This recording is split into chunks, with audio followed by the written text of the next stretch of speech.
L'apport de Renan pour les études bibliques en France au XIXe siècle, ce qu'il libère d'une certaine manière quand même la Bible de la mainmise de l'Église. Parce que bon, la Bible, elle s'enseigne où? Souvent dans les séminaires.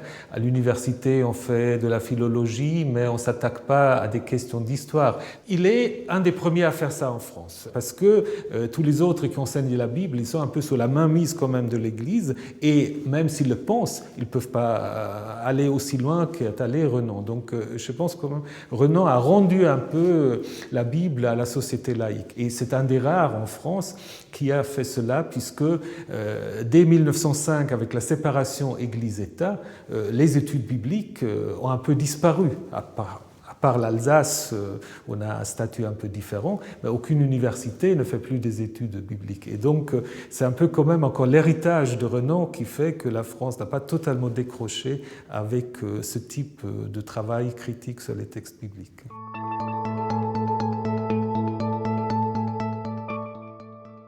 Son point de départ, c'est que ces textes ne tombent pas du ciel, qu'ils sont liés en fait à des contextes historiques différents, et c'est un peu, je dirais, un va-et-vient entre sa reconstruction de l'histoire et le texte biblique qu'il essaie ensuite de faire coller avec tel ou tel événement historique.